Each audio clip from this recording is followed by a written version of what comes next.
सुप्रभात छात्रों।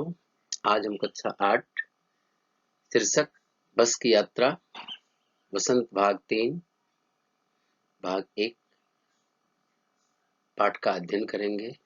इस पाठ में लेखक ने एक ऐसी बस के बारे में बताया है जो कि काफी जर्जर और पुरानी हो गई है और किस तरह से कुछ स्वार्थी लोग अपने स्वार्थ के लिए दूसरों की जान जोखिम में डालकर पैसा कमाना चाहते हैं। और इस पर हरशंकर परसाई जी ने बहुत ही व्यंग्यात्मक तरीके से अपना लेखन कार्य किया है और इसका हम आज अध्ययन करेंगे, जो भी हम समाज में हमें देखने को भी मिलता है।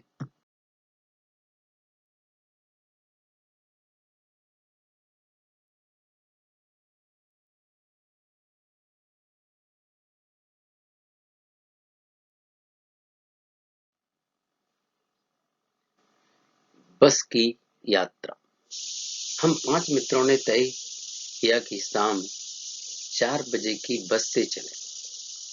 पन्ना से इसी कंपनी की बस सतना के लिए घंटे भर बाद मिलती है, जो जबलपुर की ट्रेन मिला देती है। सुबह घर पहुंच जाएंगे। घर पहुंचने को सबको जल्दी होती है और लेखक के साथ 5 मित्र थे। शाम को 4 यह डिसाइड किया, उन्होंने यह तय किया कि शाम को 4 बजे की बस से चलेंगे। पन्ना, जो एमपी मध्य प्रदेश में एक जगह का नाम है, एमपी में इसी कंपनी की बस सतना के लिए घंटे भर बाद मिलती है। और इसी कंपनी की बस जो है सतना, यह भी एमपी में है, घंटे भर बाद मिलती है, जो जबलपुर की ट्रेन मिला, जो जबलपुर जाने वाली ट्रेन मिला देती है और हम सुबह घर आराम से पहुंच जाएंगे। हम में से 2 को सुबह काम पर हाजिर होना था। 5 लोगों में से 2 लोगों को सुबह काम पर प्रेजेंट होना था, उपस्थित होना था। इसलिए वापसी का यही रास्ता अपनाना जरूरी था और रिटर्न में भी यही रास्ता अपनाना आवश्यक था, जरूरी था। लोगों ने सलाह दी कि समझदार आदमी इस शाम वाली बस से सफर नहीं करते और जो लोग अच्छे लोग, गुड विशर लोग जो थे, वह लोग बोलते जो आदमी समझदार है, जो बुद्धिमान है, जो समझने वाला है, शाम को इवनिंग के समय इस बस से यात्रा नहीं करते, सफर नहीं करते।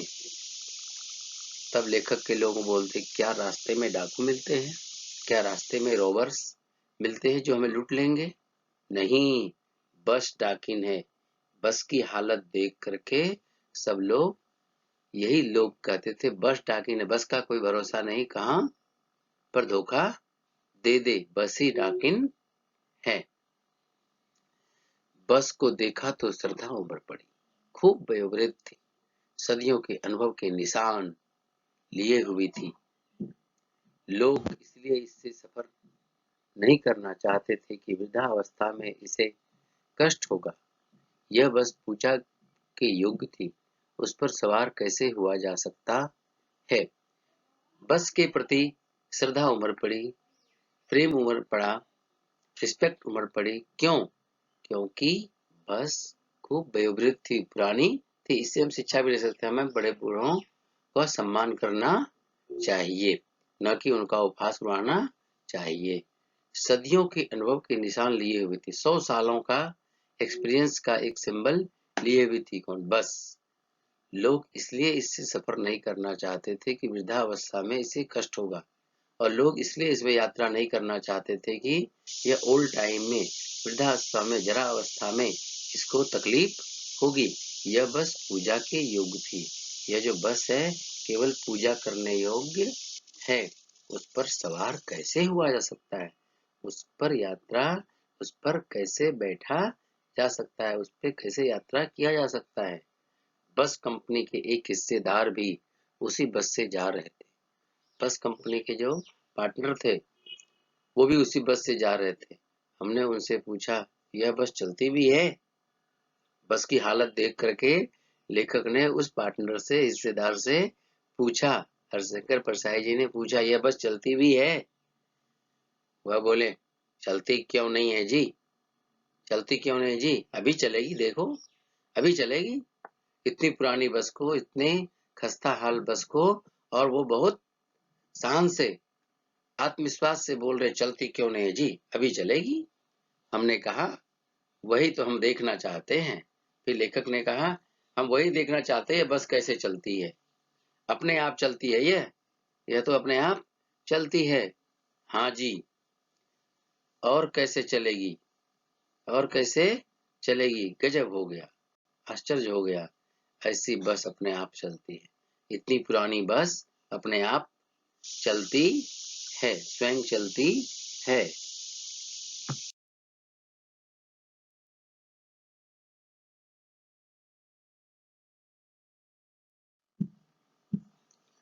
हम आगा पीछा करने लगे, हम सोचने लगे कि जाएं, इस बस से यात्रा करें या न करें।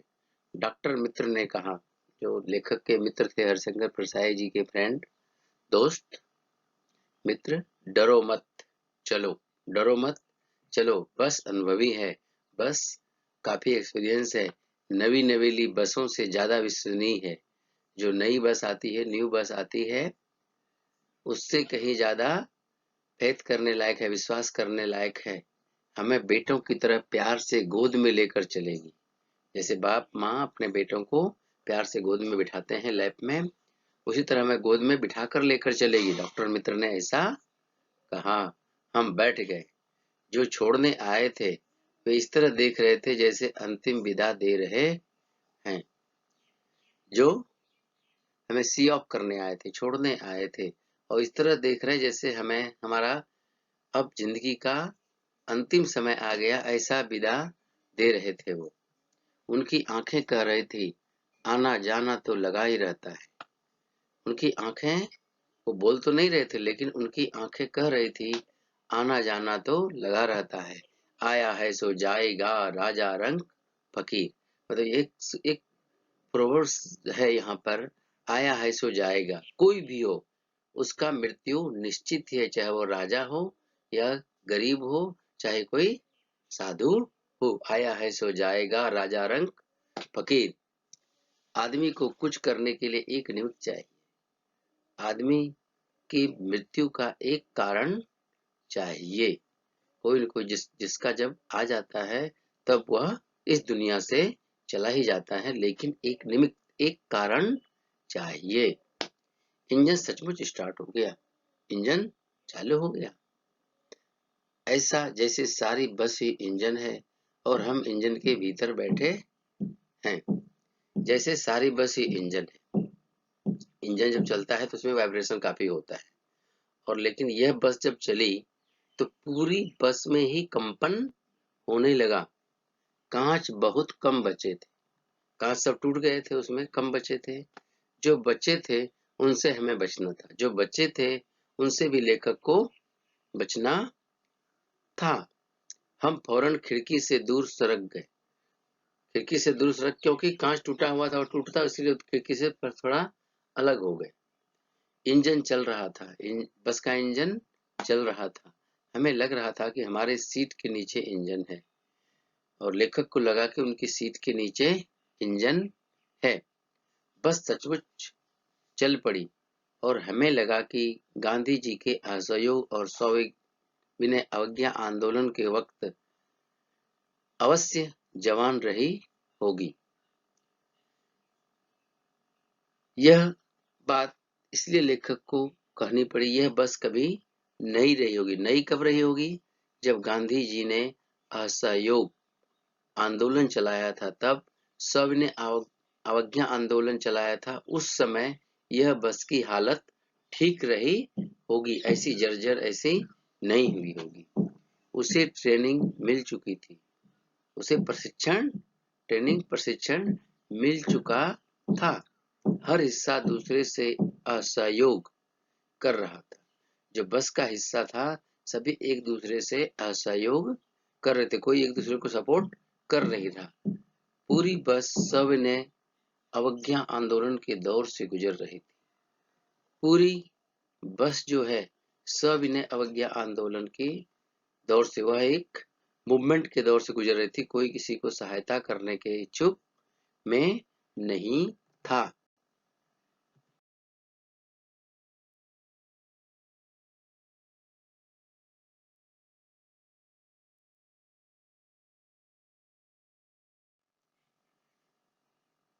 सीट का बॉडी से असहयोग चल रहा था। कभी लगता सीट बॉडी को छोड़कर आगे निकल गई, कभी लगता कि सीट को छोड़कर बॉडी आगे भागी जा रही है। 8-10 मील चलने पर सारे भेदभाव मिट गए। यह समझ में नहीं आता था कि सीट पर हम बैठे हैं या सीट हम पर बैठी है। बस की ऐसी कंडीशन थी कि वह जो सीट पर बैठे थे लेखक, उसमें भी असहयोग चल रहा था।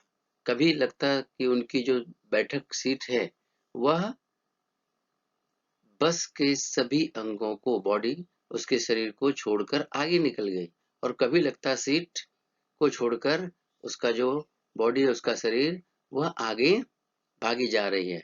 8-10 मील चलने पर सभी भेदभाव, जब 8-10 मील बस चली तो सारे भेदभाव मिट गए। मतलब बस पता चल गया कि बस कैसी है। यह समझ में नहीं आता था कि सीट पर हम बैठे हैं या सीट हम पर बैठी। बस की ऐसी कंडीशन थी कि वह लगते थे सीट पर हम बैठे हैं या सीट हम पर बैठी है। एकाएक बस रुक गई। सडनली बस रुक गई। मालूम हुआ कि पेट्रोल की टंकी में छेद हो गया है, और यह ज्ञात हुआ कि पेट्रोल की टंकी में होल हो गया, छेद हो गया है। ड्राइवर ने बाल्टी में पेट्रोल निकालकर उसे बगल में रखा और नली डालकर इंजन में भेजने लगा। ड्राइवर ने बाल्टी में पेट्रोल निकाला और उसके अपने साइड में रखा और एक नली से, पाइप से डालकर इंजन में भेजने लगा। अब अब मैं उम्मीद कर रहा था कि थोड़ी देर बाद बस कंपनी के हिस्सेदार इंजन को निकालकर गोद में रख लेंगे। अब लेखक यह आशा किए थे कि जब पेट्रोल की टंकी में छेद हो गया तो उसको, पेट्रोल को बाल्टी में रख करके नली द्वारा इंजन में भेजने लगा। अगर अब कुछ देर ऐसा उम्मीद हुआ कि अब वह इंजन को अपने गोद में रख लेंगे और उससे नली से पेट्रोल पिलाएंगे, जैसे माँ बच्चे के मुंह में दूध की शीशी लगाती है। जैसे माँ छोटे बच्चे के मुंह में दूध की बोतल लगा देती है। ऐसा लेखक को विश्वास हुआ, ऐसी बस की कंडीशन थी।